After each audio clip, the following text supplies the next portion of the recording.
Dies ire, dies illa, salvet seculum in favilla.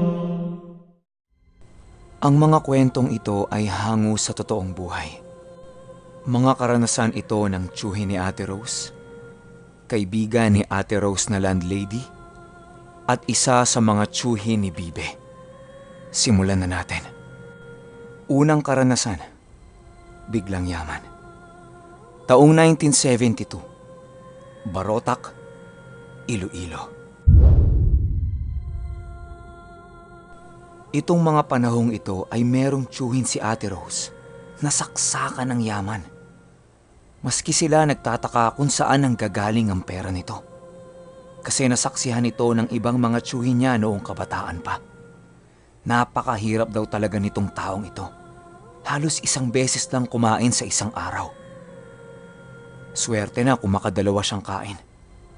Ang tanging trabaho lang daw nito ay utusan lang. Tapos umaasa lang siya sa paabot-abot ng pera ng mga kamag-anak niya. Hanggang isang araw, nagkwento daw ito. Meron siyang nakitang matandang nag-alok sa kanya na kung gusto ba daw niyang sumama sa pangingisda nito. Kailangan daw kasi nung matanda ng tagasalansa ng lambat. Medyo mabigat daw kasi yun. Tapos may edad na siya. Wala pa siyang katuwang sa buhay. Yung mga kamag-anak kasi niya, lahat nasa Manila na. Hindi siya nagdalawang isip na tulungan ito. Kasi nga, ekstrang pera din. Nung naglalakad daw silang dalawa papunta ng dagat, nakikita daw niyang nagsasalita itong mag-isa. Tapos tawa ng tawa. Hanggang sa bigla na lang daw naging seryoso ito. Tapos tumitig sa kanya. At nagsalita ng, Ikaw na ang susunod. Alagaan mo sila. nagtaasan daw ang mga balahibo niya nung narinig niya yun. Tapos parang may kung ano-ano daw siyang nararamdaman sa balat niya. Yung parang kinikilabutan ka na, tapos lumalaki yung ulo mo sa likod. Yung ganun daw. Pagsabi sa kanya ng matanda, bigla-bigla na naman daw tawa ito ng tawa. Hanggang sa nakarating sila doon sa dagat at sinalansan nila yung lambat nila. Nung tapos na nila itong salansanin, ang sabi sa kanya ng matanda, Bumalik ka dito mamayang 12:00 ng gabi. Kung ano man ang makikita mo, huwag mong papansinin. Sige, umuwi ka na. sobrang blanko ng isip niya sa mga sinabi sa kanya ng matanda. Kaya ang ginawa niya, umuwi na lang siya at nagpalipas ng oras sa bahay nila. Nung malapit na mag-12:00, naglakad na siya pabalik doon sa pinaglatagan nila ng lambat. Pagdating niya doon, meron siyang nakitang mga batang naglalaro ng lambat nila. Sinigawan niya.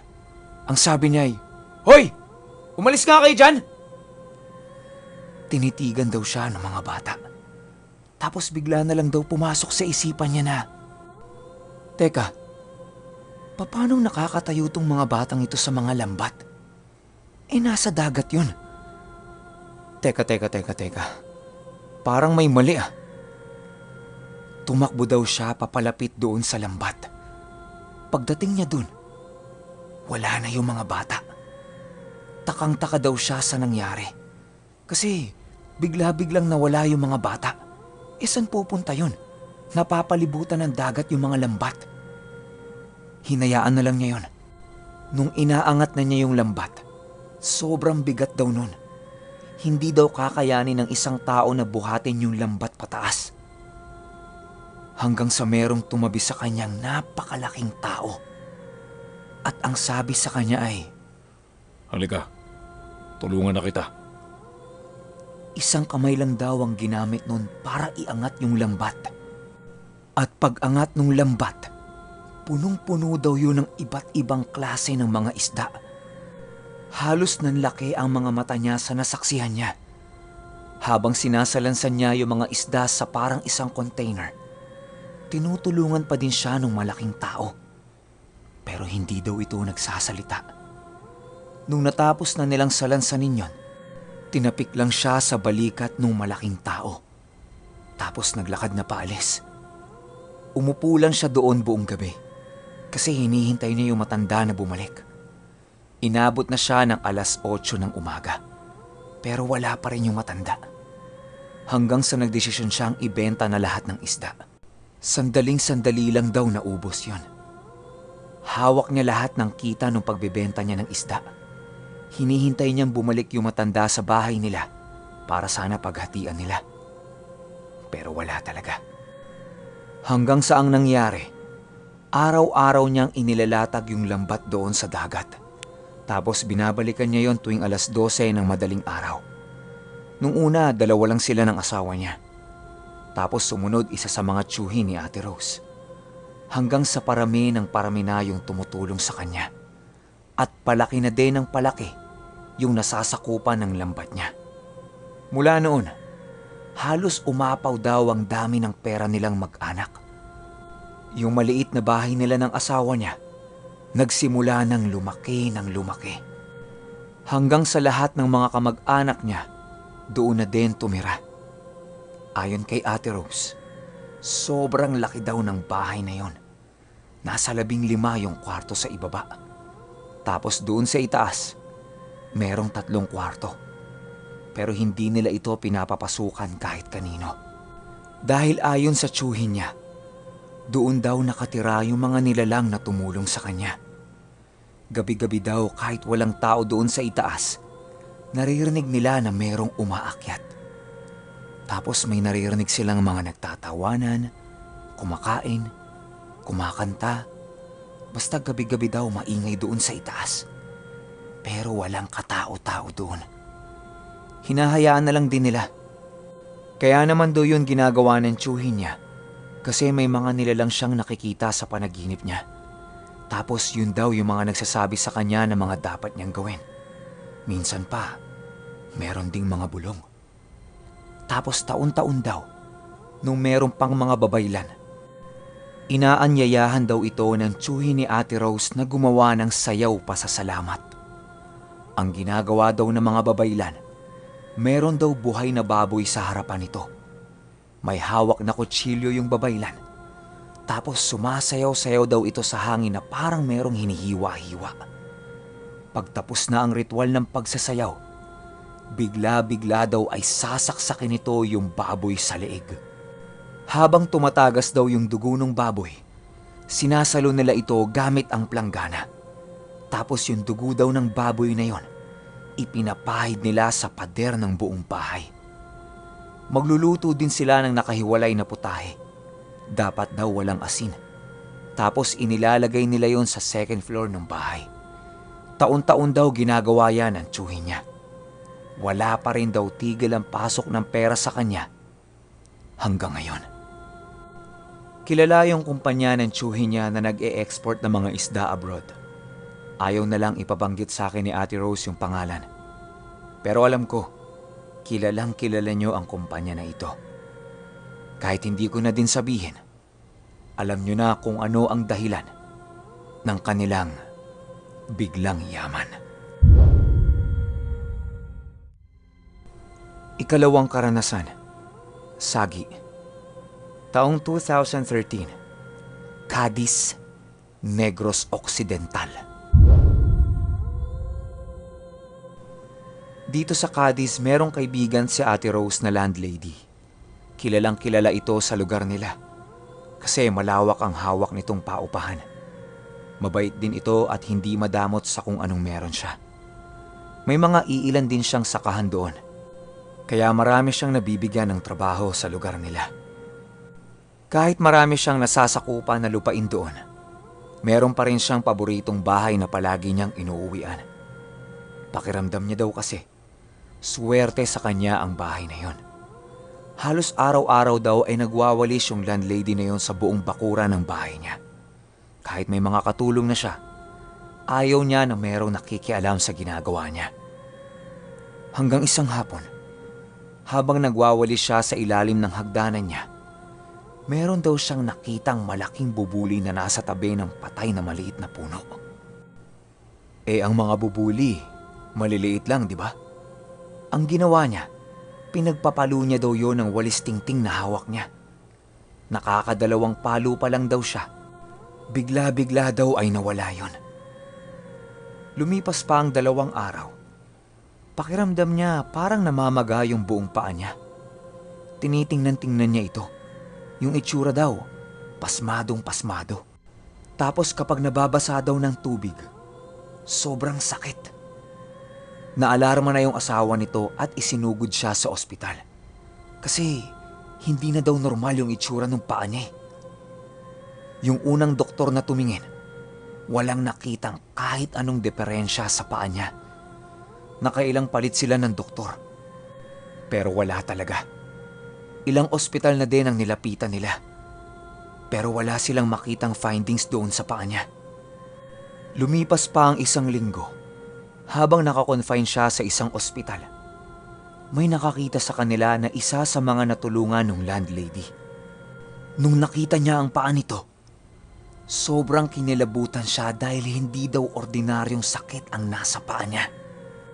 Agad-agad ay kinausap nito yung asawa ng landlady. Ang sabi niya, puntahan niya daw yung isang manggagamot di kalayuan doon sa ospital. Yun daw ang makakatulong sa kanila.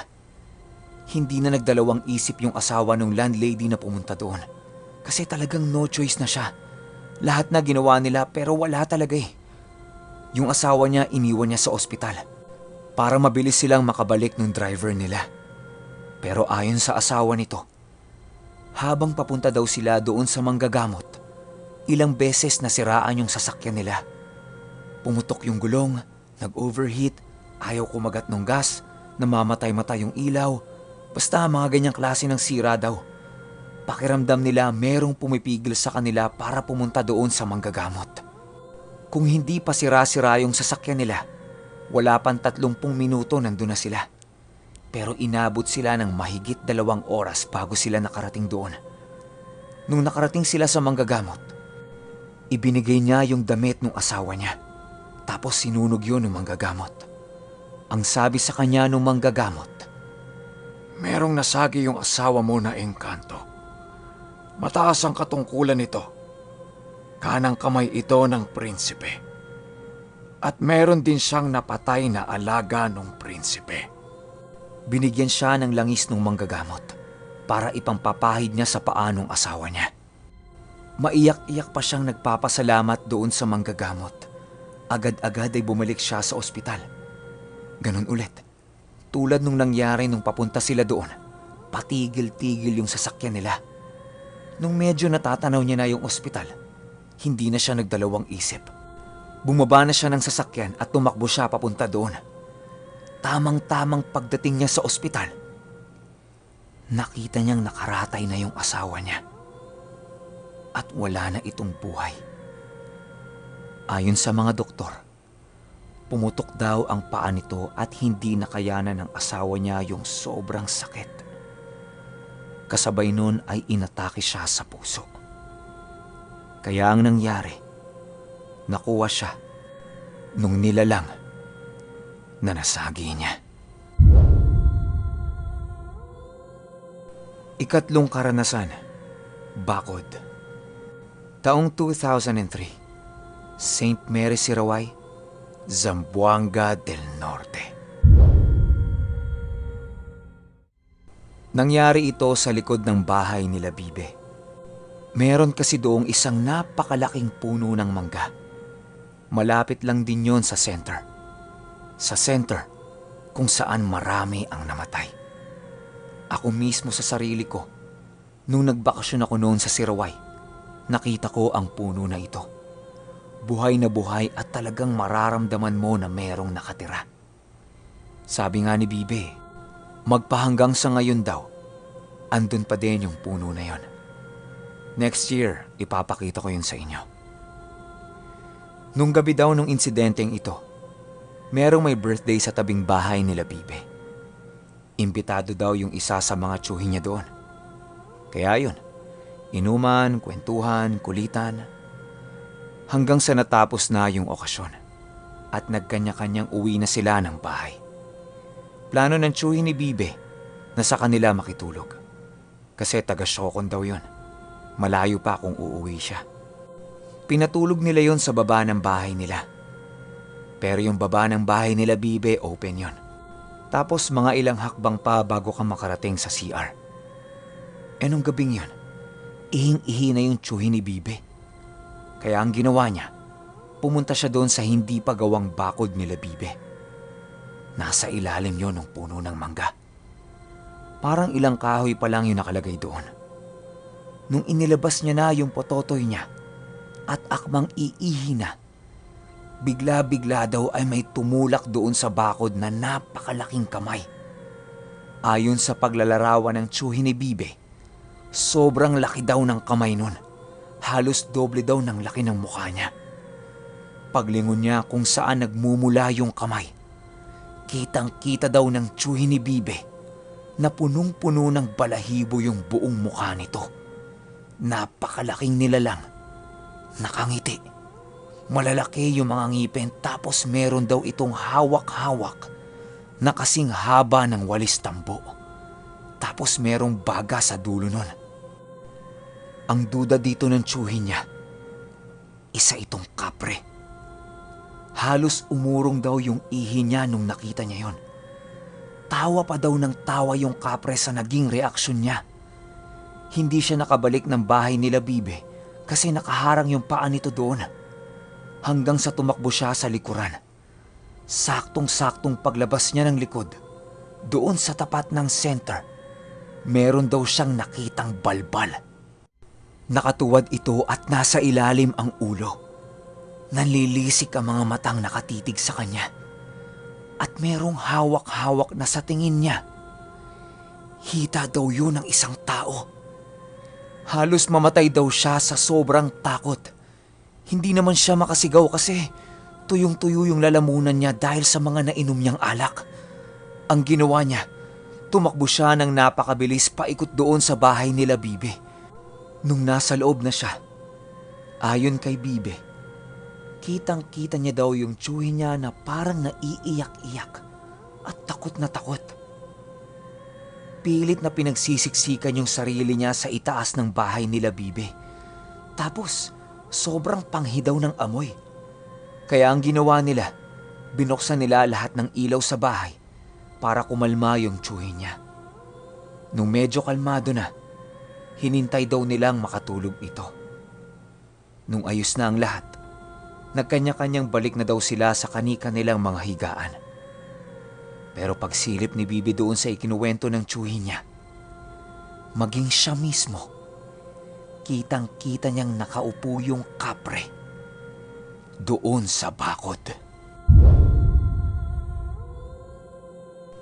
Kahit siguro naman kayo, no?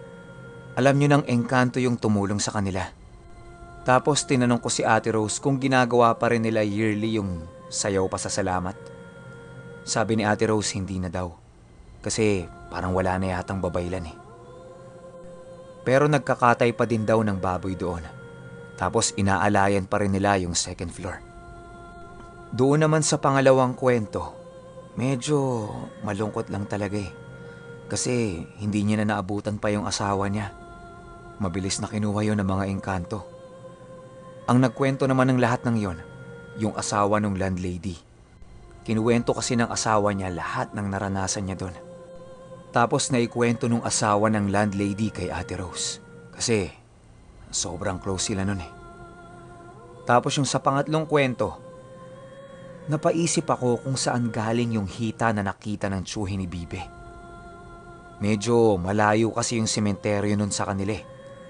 Kayo, ano sa palagay nyo? Sa center? Comment kayo sa baba kung ano sa tingin ninyo. Pero kagaya nga ng patakaran ko sa channel ko, kapag may namatay sa kwento ko, wala kayong maririnig na tawa. Ipagdasal na lang natin ang kaluluwa ng landlady. Yun lang. Hanggang sa susunod na kwento. Salamat.